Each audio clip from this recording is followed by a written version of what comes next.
Hello and welcome to World Talks on TVP World with me, Ashim Kumar. Tensions in the Middle East are escalating as Iran's blockade of the Strait of Hormuz disrupts global energy flows. Oil prices surge and divisions emerge within OPEC following the UAE's exit. To assess the geopolitical and economic fallout, we're joined by Daniel Pipes. He's president of the Middle East Forum. Daniel, welcome back to TVP World. Thanks for taking the time. Thanks for the invitation. So let's start with the Strait of Hormuz. I mean, we've got blockade upon blockade. I mean, this is not sustainable, is it? With 20% of the world's oil originally flowing through that strait. I mean, prices are going up, flights are grounded, all sorts of terrible things happening around the world. This has to end soon, doesn't it? It has to end soon for two reasons. One, as you just pointed out, the pain of losing not quite 1/5, but more like 1/7 of the world's oil and gas is unsustainable. On the other hand, the Iranian regime not taking in money is unsustainable. And so it is a very dramatic and highly unusual game of endurance. Which side can withstand the pain longer than the other? It is hard to predict, but my inclination is to bet that the Iranians can outlast the Americans, because I think a dictatorship can outlast a democracy when it comes to pain. Yes, understood. And of course, America is getting a lot of the blame for the rising prices, and therefore you can imagine more pressure being placed on President Trump to release that hold. Now, President Trump has asked for an international coalition to help reopen the straits. Is that, I mean, what's the thinking behind that? Is that likely to work? I think he's floundering. Trump is floundering. He's going from one tactic to another. He declares victory. He then says, well, I'll do everything to destroy Iran. He then says, I need help from the outside world. He clearly does not quite know what steps to take. And he has the option of starting up the war again in the sense of attacking Iranian sites. But what good is that going to do at this point? So I think the Iranians are quite determined, it's clear, and Trump is not sure what steps to take. Do you feel that this is weakening the Iranian regime in any way? And I'm talking specifically about the IRGC, but of course the Ayatollahs as well. I mean, is it making a difference inside the country? Yes, for sure. The population, which has already expressed its enormous hatred for this regime back at the beginning of the year, only can hate it more now. But the regime knows how to stay in power. It learned its lessons over the decades and has tightened its control, even as the economy gets worse, even as its own leadership gets destroyed. It appears to be in control. Now, who knows? I'm not on the ground. I can't give you a report from there. But it appears that the Islamic Republic is in control and is determined to stick it out. It is less clear about Donald Trump. He is floundering. He got into a situation he wasn't prepared for. The Iranians were prepared for this. They prepared for this for decades. Trump just decided to do it, and now is trying to figure out how to get out of it. Right. I mean, Trump has always stated as his primary objective, to remove the nuclear material or material that could be made into nuclear weaponry from Iran, which is something that previous administrations have promised, threatened to do, but have never got round to. I mean, this was inevitable, wasn't it? I mean, it had to be done before Iran got a nuclear weapon. So did President Trump have a choice? Clearly, the war in 2025, the June war, which was mostly Israel and partly the United States, was an enormous success. It's not clear that this current war was necessary at this time. There were different motives and different goals. Partly was to get the enriched uranium, as you point out. Partly was to achieve a change of regime. Partly was to destroy the military infrastructure. Partly it was to end the sabotage and aggression of the Islamic Republic. So there were many goals.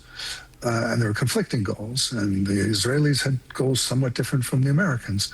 So I think it was not fully thought through. For example, I don't think that the war planners really thought through what would happen if the Straits of Hormuz were closed. So it looks like a bit of spontaneity where one really would want war planning.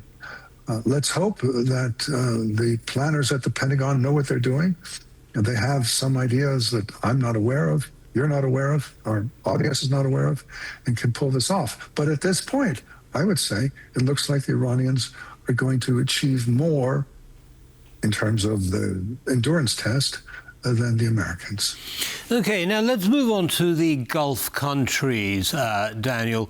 Now, they're part of OPEC, most of them are, until very recently when the UAE extracted itself from that grouping. What was behind that? It's an extraordinary moment. The UAE was one of the earliest members of OPEC and had been a loyal member for many decades. The Emiratis seem to have concluded that OPEC restrictions were no longer useful to them, that they wish to have the freedom to export whatever it is they wish. There also is a tension and a rivalry between the leaders of the Emirates and the leader of Saudi Arabia, and it appears that this is part of that as well. This is a big moment. This is the UAE turning towards Israel, turning towards the United States, and the United Arab Emirates has become a powerful country. Not very large, 10 million people in all, including all the expatriates, but it's become powerful militarily, economically, culturally. So I think this is a significant moment, and it could augur further changes in OPEC and in Arab politics. Now, one of the other outcomes of leaving OPEC, of course, is that it is no longer bound by the pricing restrictions or decisions that OPEC makes. Does this mean, then, that this may be an opportunity for oil prices to come down if the UAE can export without restriction? Well, OPEC doesn't control prices. It controls export quantities. Yes, in the long term, it might make a big difference. At present, it doesn't, because there's a shortage of oil and gas. So everybody who can get it out to the market is welcome to do so. But in the longer term, once the Straits of Hormuz are open, then yes, this could make a significant difference in terms of the quantity of oil and gas that is coming out, that is being produced worldwide. Yeah. Yes, of course, OPEC controls output, but of course output is directly related to the pricing on the global markets. Now, in terms of alternatives to the Straits of Hormuz, presumably countries will be thinking about this because, everyone knows that the Straits have been a choke point for decades. Everyone's aware of that fact. Are there alternative routes for these countries to get their oil and gas out to the world? Well, there are already significant pipelines going to the Red Sea, some 6-7 million barrels a day. The trouble is the Red Sea is also under threat from the Houthis, who are allies of the Iranian regime. So unless it's a pipeline to the Mediterranean, it's really not invulnerable to Iranian depredations. And that would mean going through Israel or Lebanon, or Syria, or even Turkey. Israel would be the most convenient. And that points to the Israeli-Emirati alliance. I mean, the Israelis have sent very advanced weaponry to the Emirates, including defensive and offensive. So it would seem likely that the Emirates would someday build a pipeline going from the Emirates through Saudi Arabia, through Jordan to Israel, which would be quite a remarkable pipeline that ends up in the Mediterranean Sea and that completely avoids Iranians and Iranian-controlled groups. Right, so that is in the pipeline, if I can put it like that. We shall see when it happens. Right. Right. Now, in terms of the negotiations between the US and Iran, we've been hearing mixed messages. President Trump is saying they're going really well. Iran is denying that any negotiations are happening. All kinds of things being said. What are you reading into this situation? There is an obvious resolution, which is the United States stops bombing and the Iranians open the straits and some kind of deal is arranged. But neither side is ready for that. Each side is hoping for a victory. The Iranians are hoping to be able to control the straits, are hoping to control their uranium, to keep their uranium, their enriched uranium. And the U.S. government under Trump seeks to have the opposite of that. So it's an endurance test now, though the solution, the compromise, does seem quite clear if the two sides find the pain too great and decide mutually to come to an agreement. At this point, who knows? But on many previous occasions, Daniel, Iran has promised things which it has not delivered. It has not allowed inspectors from the IAEA to inspect uranium sites and so on. Would they, even if the negotiations were to happen, would they be coming to the table in good faith?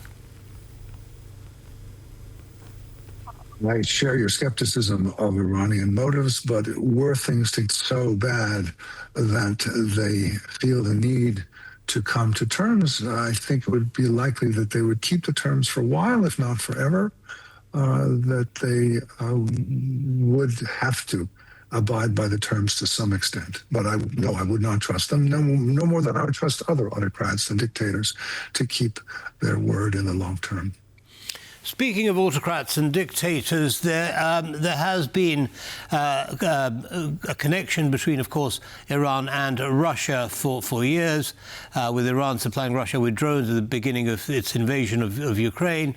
But also we understand that some of the leadership of Iran has visited President Putin. What do you think is going on there? Well, the nexus between Tehran and Moscow has certainly tightened in recent months. Both parties, the Russians and the Iranians, are in trouble, and they are looking to each other for mutual help. It has worked. I mean, the Russians have relied heavily on the Shahid drones. The Iranians have relied heavily on Russian intelligence and other help. So they're close, and they rise and fall together. And on the other hand, you have the Ukrainians now working with the Saudis and Emiratis. So there are clear lines that are drawn. The United States government is unclear, but everybody else is pretty clear and forthright. I look forward to the day when the U.S. government is once again clear and forthright as well. What about the Chinese government? How does that fit into the jigsaw? Because it's, typically, I suppose, being very quiet, but you can imagine it doing something behind the scenes. What do you think? The Chinese are helping Iran to some extent, but as with Russia, not fully. The Chinese have an enormous economic capacity and could provide endless help. But they are wary of doing so because they don't want to lose their American and other Western markets. So they're careful in a way the Russians and Iranians are not careful. Russians and Iranians have little to lose. The Chinese have a lot to lose. Right, so we shall see, but at the moment things seem to be pretty stagnant. Daniel Pipes, thank you so much for your analysis. Come back and see us again soon. Have a good day. Thank you. Same to you. Bye. Thanks. And that brings us to the end of this episode of World Talks. Don't go away, lots more coming up. Goodbye.